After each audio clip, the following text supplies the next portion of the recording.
Today we want to talk about cities that flourish, and we've got a great group of people who are applying principles, many of the principles we're talking about here, to developments and to the future of cities, both here, and today we'll also hear from our friends at NEOM in Saudi Arabia, Tolosa. We'll talk about Bhutan, and we'll take a look at how these ideas are changing. If you were to have come to a conference like this in 2019, just before the pandemic, people would tell you, we have smart cities, and you'd know about it because there would be sensors and networks and engagement. And what would they be doing? They would be making those cities very efficient. They would make sure that the buses ran on time and the elevators were optimized so people could move around. They would make sure that the utilities flow. They were using technologies to optimize and for efficiency. That's where this whole notion of smart cities came. And yet today, after the pandemic, when we're looking at the values that we're talking about here, more human values, cities are beginning to optimize for something else.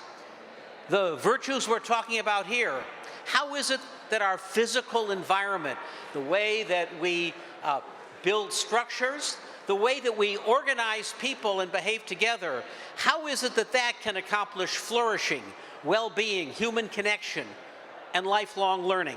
That's what we're going to look at today. Now, these ideas aren't new. After all, Aristotle was playing with eudaimonia, which was about wellness and well-being, in 300 BC. But we have to start today's talk somewhere, so we're going to start it where everything starts around here, at a hackathon in San Francisco in 2012. Because this was the beginning of open data and cities. And in one of the first hackathons that we did at Gray Area that I was part of, the people said, wait a minute, where we live in the Tenderloin is really noisy. And that's annoying, and it doesn't support our well-being. But we noticed that you, the city, were not aware of it. We would lodge a noise complaint and they'd go, how do we know?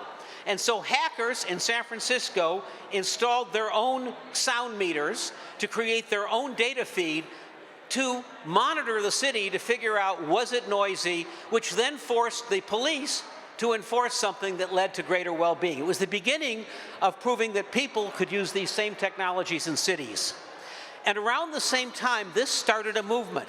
A year before that, when the Fukushima disaster happened in Japan, the mothers in Japan noticed that the government couldn't or wouldn't report on the radiation hazard. And they said, this does not support our well-being. And so they partnered, actually with the MIT Media Lab, with dongles that were Geiger counters so that teams of moms could go out, find the radiation and report it, and then create some sense of well-being out of that. That was kind of done very early on.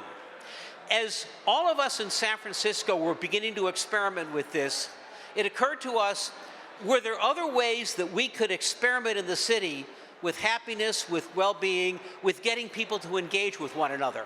And frankly, a bunch of us developers were kind of tired of just using APIs in the web, and we thought, could we do something in physical space? And so in April of 2015, we decided, could we go up and down Market Street? And as you know, Market Street is always being redeveloped in San Francisco. It's kind of like our Sisyphus. It's always the beginning of something, rolling uphill on Market Street. But the idea was, could we take interventions that actually optimize for happiness, well-being, people spending time together, not being isolated? And we did this by convincing the city council, the supervisors, to abolish all the planning rules, to let us put into the streets interventions like this that would allow people to play and linger. And we could instrument it. You could actually say, hey, if you did an intervention, people spent 700% more time in Market Street, which wasn't tough to do because there wasn't that much to do other than catch a bus. A 40% increase in the number of children that were out there. These were willful experiments to figure out how could you increase well-being downtown in our city. 25% in the number of seniors who are outside connecting and playing with one another. So this project was actually instrumented by Gale Architects, and it then led to new legislation to figure out how could we bring well-being into downtown, into the city. That was an early intervention. But the other interesting thing about this is we were able to measure it. One of the interesting thing about all the technologies we're talking about here is how do you measure them? How do you measure flourishing, well-being, happiness? And it turns out that the architects went out and said, hey, we can actually see that people spend 700 times more outside when we give them these activities to do. In fact, there was a whole book that we wrote on how could you measure happiness and well-being outside in a city and increase it. These were experiments from 2010 before we had all of the AI technology that we're talking about today. So now let's talk about that. When this conference began 2 days ago, we had Chaim Gingold speak. He wrote this book, Building SimCity. Why are we talking about SimCity? SimCity brought simulation technology to cities, and amazingly, it was one of the best games ever. There was something fascinating that when you gave people the ability to play with the city, crash it or make it better, they wanted to do that. And the thing he realized is this was building on the same technologies that, together with AI, can be transformational. SimCity was actually based on this. Jay Forrester, an early computer scientist, kind of came up with dynamic models, system dynamics. He wrote this book, Urban Dynamics, in the 1960s when we had urban crises. Why were people moving out of cities? What were we going to do about poverty? And he's like, well, I'll use the same tools that we use to run industry to measure and drive human dynamics. It was the beginning of trying to figure out how do human systems work, because we're complex, nature's complex. In fact, it was the beginning of complexity science. And there was this whole jazz going on between Jay Forrester, Will Wright, who wrote the game, the Santa Fe Institute, as they began applying complexity science and game playing to cities. That set the table. Now, at the beginning of this conference, Nicole pointed something out interesting, which is technology is zooming up and we're kind of getting caught up. In other words, we've got more capacity than we're actually using it to make our lives better. But don't take my word for it. Listen to BCG. The Boston Consulting Group had this interesting graph last year. So what this says is, what's the likelihood that your sector could be disrupted with technology? So energy, telecom could be disrupted. On the right, what's the likelihood you'll do something about it? Well, it turns out in telecom or software, you're going to adopt the new technologies. But what's sitting up there, completely disruptible, but a slowpoke, is the public sector. Our cities, our governments don't adopt this. Now, we saw this recently because somebody went to Washington under the name of Doge and said, I'm going to fix this. But it turns out you kind of have to know something about human dynamics and how people behave before you just go change everything. But this set the opportunity. Today, we're going to share some of those experiments. And some of the work we're going to share with you comes from the MIT City Science Lab that uses complex systems and modeling to understand cities. And we'll hear from the head of that lab later, but the other fascinating treat is this lab that exists in about 10 cities around the world is coming to San Francisco. And just in time, because we're going to be using it to plan our future housing in San Francisco, downtown economic development, and engaging citizens to kind of make bigger decisions. This is an example of how people prototype and work together. And if you take a look at this, here are the types of things you can do if you build a model system of a city. For example, by the way, this is Kendall Square versus Harvard Square. You'll notice in the blue, Kendall Square does a great job of over-indexing for employment, but all of those flourishing kind of life, human things like residential and third places and entertainment, not so much. The outside of this radar chart looks at all of those things that might give us a more flourishing human city. And the idea is, how can we manage and get to something like that? There's some great examples of this. In Hamburg, Olaf Scholz, who recently was then the mayor, now the chancellor of Germany, wanted to bring the Olympics to Hamburg. That was voted down, but at the same time, it turns out the refugees showed up in Hamburg. So the whole exercise, which was we have to put in more housing and more employment, where we're going to put it, they used it for that. Now, as you can imagine, refugees showing up could be contentious. And so the question was, how can we do this without everybody yelling at everybody? So what he said is, I'd like to use the same modeling system that MIT did, and I'd like citizens to come up from each neighborhood, and I want them to figure out where do we put the employment, where do we put the houses, and there's going to be a game. Basically, you level up if you figure this out. And if you're like, I'm not interested in this, no refugees, you don't get to play the game. You can sit on the side. And that worked so well that in a few weeks, they actually figured out where to zone and put anybody. In fact, Schultz said that this brought together the knowledge of residents and authorities and planners. It was instantly useful, and it made a difference. It was really a form of collective intelligence and gamification that allowed them to make that difference. And those are some of the things we could probably bring to this city when we sometimes get stuck. And it got a great review in the Atlantic. There are a number of things that you can do here. Here's one example. If you're going to do this kind of stuff, where do you intervene? You want to work on a regional scale, say, San Francisco, a community scale, say North Beach, and then a street scale, your street. So this is an example of what this looks like. Here are residents in Boston. It's an African-American area, and they have to put in bus rapid transit. That means less parking and where you're going to widen the street. So people are sitting around and then simulating where will the cars go, where will the buses go, and then coming right down to the street. How will my street change? Where will the buses go? By the way, if we did this on Valencia Street, the whole mess in San Francisco with where do the bicycles go and we keep ripping it up, we could have avoided that. That's one of the reasons we're excited to bring these tools to San Francisco. In something like this, you start to get actual metrics because in simulation you can see what might happen. For example, we're shifting 800 cars a day, or we're moving this many passengers off of it. You can do things like augmented reality overlays where you put your iPad in front of it and you start seeing what changes. These tools are amazing for policymakers, for citizens who can see what happens, and for advocates who have a whole bunch of ideas about what to do, and they can see if those ideas might even work out. In San Francisco, we're bringing this system to San Francisco, and we'll talk a little bit more later, but it lets you make these decisions. So if they say your city's or your streets being upzoned, you can see what would it look like, what would it do to bus capacity, what happened if those people came in. And as you know, in San Francisco, everybody has a story. One more house, it's going to destroy the place, or I need lots and lots of free housing, begins to let you play that out. And we'll show you that in a little bit. What we're doing in San Francisco is being developed by a great group of people at MIT and being worked on by a great group of people here, including that guy on the right, the mayor, who's very interested in the kind of decisions to make. As we started getting into AI in cities, a couple years ago we ran an experiment. We did the first hackathon. We brought 100 AI developers, the mayor, and some supervisors together to go work on things. So here's one interesting thing we did.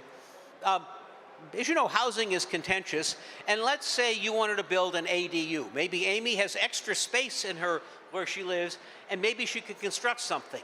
But to do that, you have to hire an engineer, an architect, and maybe spend $20,000, $30,000 before you even get started. Will you? Well, so here's what happened. An architect who keeps doing this got together with an AI guy and said, could we automate it? And so here's what happened. They built an app, you type in the address, and then it pulls from the city records, from the open database, here's the floor plate of my building. According to zoning, I could build an extra 2,500 square feet. Well, that'd be about $3 million extra value based on current rates. And so this thing instantly then said, you could build another couple thousand square feet.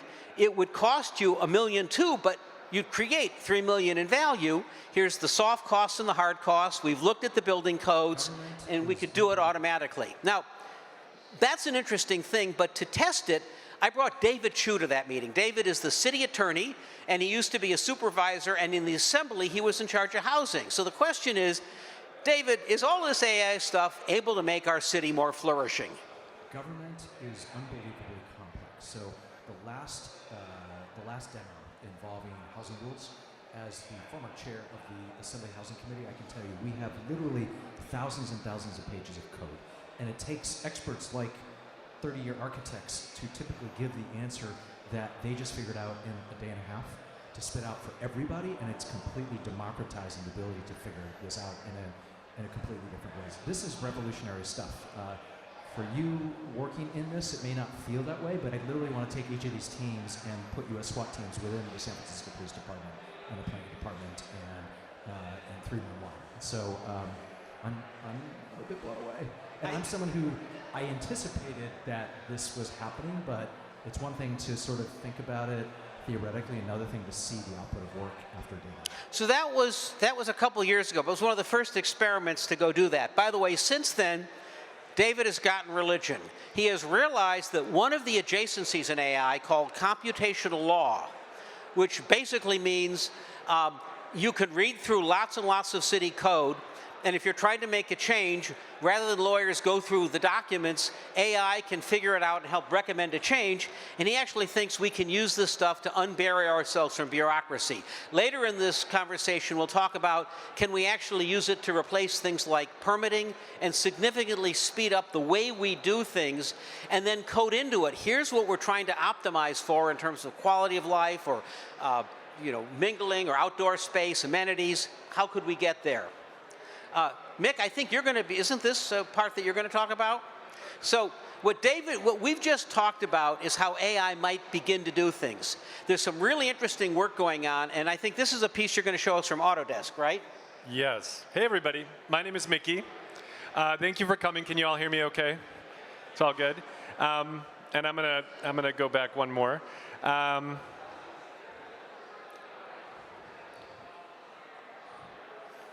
Okay.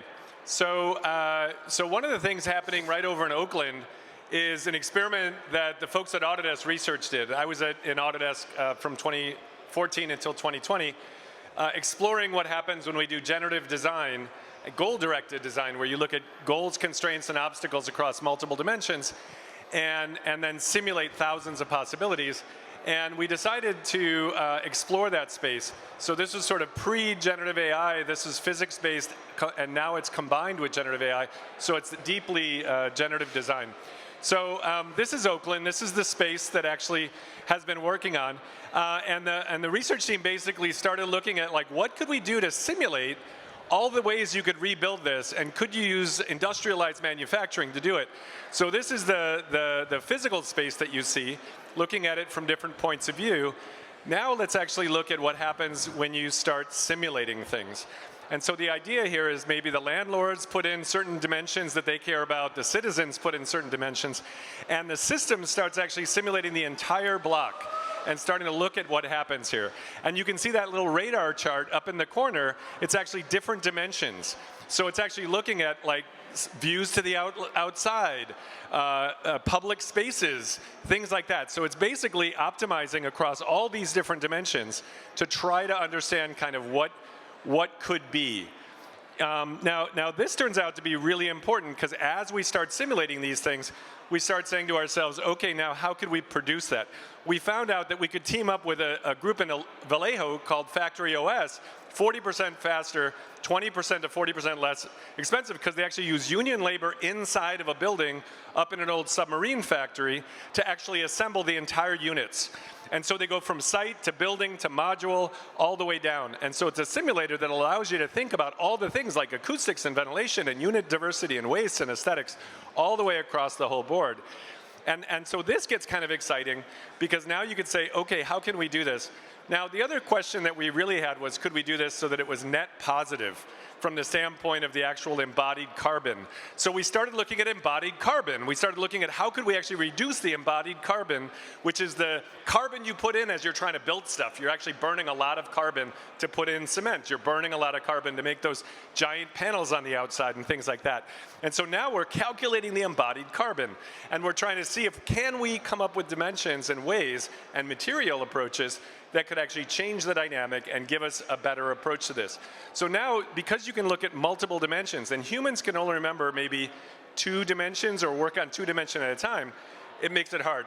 Then we teamed up with this cool team called Ecovative. Ecovative takes basically wood chips and corn husks and all the waste from food production and puts mycelium into it, basically fungus, in a dark room, so no energy. And basically, when you take that agricultural byproduct and you put it into the system, you can actually grow panels for the outside of the building. And so this was a really powerful research effort where we worked with a group called Chrysler up in the North Bay, not Chrysler Automotive, and basically said, how could we do this? The same team that did the SF MoMA outside actually worked on this. And we looked at, could we actually compress the mycelium? So that's actually mushroom stuff, right? In other forms, Ecovative makes edible back bacon out of mycelium. So then we do heat testing to see if we can actually make it as good as the old polystyrene. Polystyrene is incredibly toxic. It's made from dead dinosaurs, and the entire facade of SF MoMA is made that way. So what if we could actually do it with something that's actually not carbon negative, but carbon positive? So make giant sheets that are actually strong enough. Cover them with an outside layer of fiberglass, which is a very small component of it compared to the entire insulation property of it. Put them on the industrialized houses. You have the same fireproofing, the same things. Weighs as much as like balsa wood, so it's very lightweight. You don't have to have the extra engineering for it. This is what the vision for it is, and they're now going through final fire testing to actually make this come true. So this gives you a sense of kind of what's happening, and this will be installed in the next few months in Oakland on that derelict field. So I think that's just a beautiful example of wonderful stuff that we can do. I'm going to go back to you, Peter. Yep. Oh, I was going to talk about this. Yes, and then we have go ahead. Yeah. I guess I'll talk just a little bit more. I'm noticing that it's zoomed in a bit, and I'm wondering how I can zoom it back out. That's definitely not, that's still not great.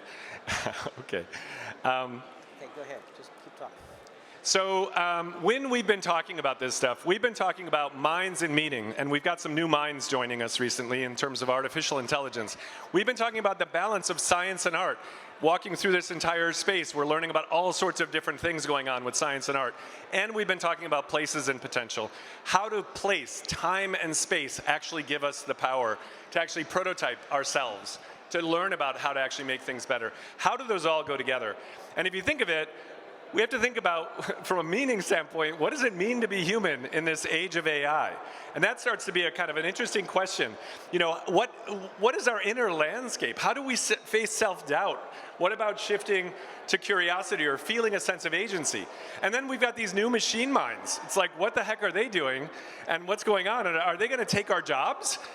What's the challenges going on in that space? And then you start to think, okay, what are humans great at? Humans have mental models. All humans, all children, all adults. We call it wisdom if you get old enough and you don't die. And so that's important. We've got mental models. We also have passion. We like do stuff. We can't help ourselves. And then we also have biases, huge amounts of biases. Bias just is like, think of corduroy pants, and if you rub your hand this way, it's really smooth and fast. If you rub your hand this way, it's really bumpy.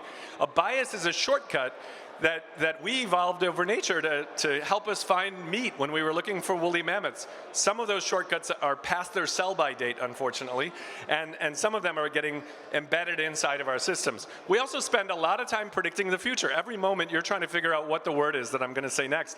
We're also wildly creative. Now, and we like to play, and play is actually a way that we engage with the world, and it's a way that we learn from things.